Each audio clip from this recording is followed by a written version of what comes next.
En el caso de Cuba, es importante estar claro de que Cuba, en 1959, año del triunfo de la revolución encabezada por Castro, era el sexto país en crecimiento económico y nivel per cápita de América Latina. Es decir, un país con un alto nivel educativo, muy alto. Otro aspecto que influye en el caso cubano es que como es una sociedad muy regimentada, colectivista, donde existe muy poca capacidad de libre movilidad del recurso humano de una empresa a otra, el maestro recibe una remuneración fijada por el Estado similar a la que recibe un médico, a la que recibe un ingeniero, a la que recibe un administrador, y no tiene mucha capacidad de emigrar de un lugar, de un sistema a otro. Y eso ha permitido capturar dentro del sistema educativo o dejar dentro del sistema educativo a una masa competente que en otros países de mayor apertura y movilidad habría emigrado y se hubiera ido del sistema escolar. La pregunta es, ¿tendremos que poner un sistema colectivista, una camisa de fuerza, para que el docente bueno no pueda escapar del sistema escolar? Entonces eso nos crea otro tipo de problema. Y en cuanto a Nicaragua, yo creo que hubieron dos logros de la revolución sandinista. Uno fue el de la campaña masiva de alfabetización que se hizo en 1980, pero que tuvo el inconveniente de que no se le dio seguimiento.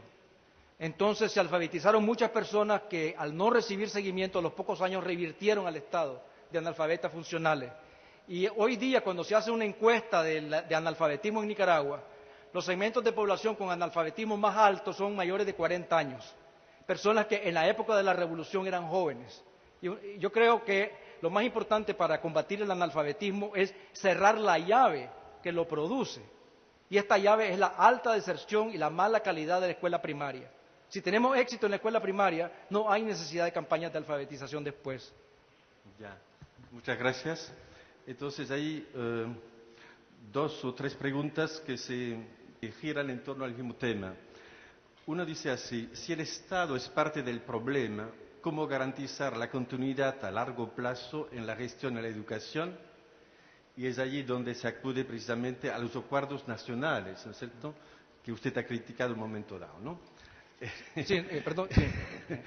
Y la otra pregunta es: ¿cómo se reducirá la pobreza educativa en un país como el Perú, donde no hay un sentido claro de qué es lo que queremos como país, como nación o como ciudadanos de tercera categoría?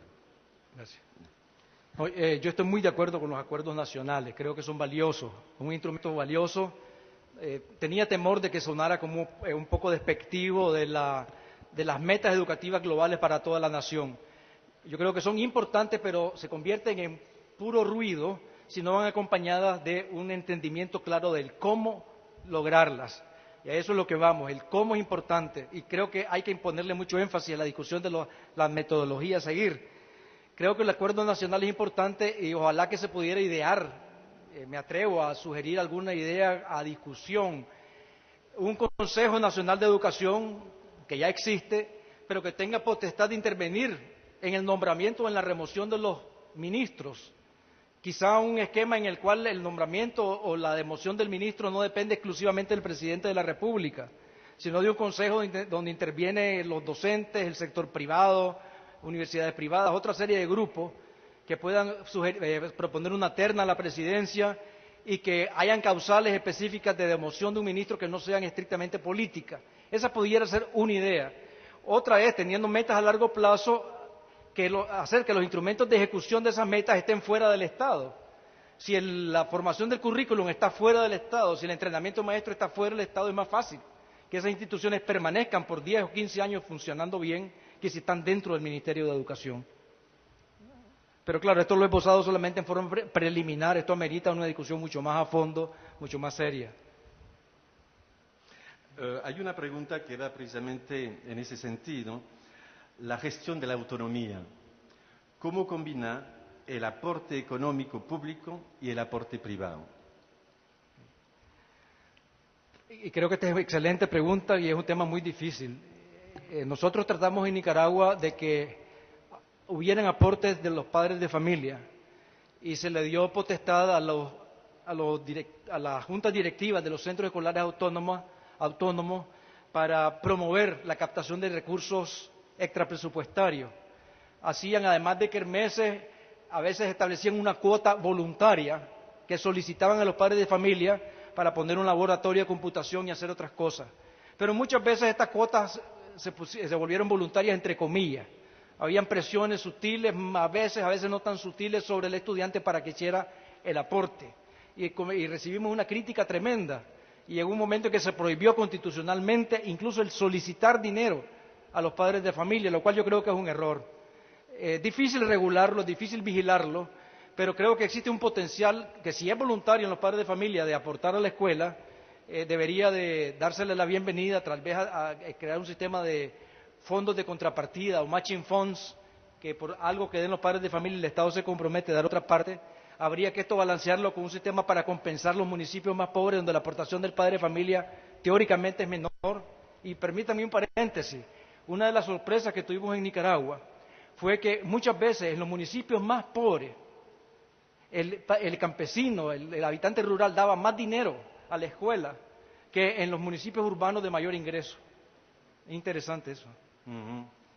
Bueno, va a ser la última pregunta porque estamos sobre la hora. Y es una pregunta más bien, bueno, usted sabrá en qué contexto ubicarla. ¿Qué tan complicado es establecer un sistema de acreditación universitario? De acreditación. Acreditación, ¿no es cierto? ¿Por qué tanta resistencia? Sí, es complicado porque un sistema de acreditación eleva las exigencias para autorizar el funcionamiento de universidades. Entonces, evidentemente, amenaza a las universidades que intuyen o saben que están muy por debajo de los estándares internacionales. Obliga a más gastos. Yo presido una universidad actualmente norteamericana en Nicaragua que está acreditada por la American Academy for Liberal Education, que es una agencia nacional, pero como nuestra casa madre se pasó de Michigan ahora a Florida, vamos a entrar bajo una nueva agencia acreditadora que se llama SACS, Southern Association of Schools and Colleges, que es muy estricta. Ya nos visitaron y nos dijeron: ustedes tienen que eliminar la concentración en marketing, la concentración en management y la concentración en finanzas, porque no tienen ningún PhD o doctor presidiendo esas concentraciones. Usted solamente puede mantener la concentración donde tenga un doctor, y el 25% de los cursos estén dados por personas con doctorado, de doctorado para arriba, y no puede basarse solamente en maestría. Es decir, nos está causando cerrar algunas concentraciones y nos está causando incurrir en mayores costos. Pero pues es parte del problema de la acreditación, es un mecanismo excelente pero difícil. Bueno, doctor Bailey, muchísimas gracias. Gracias.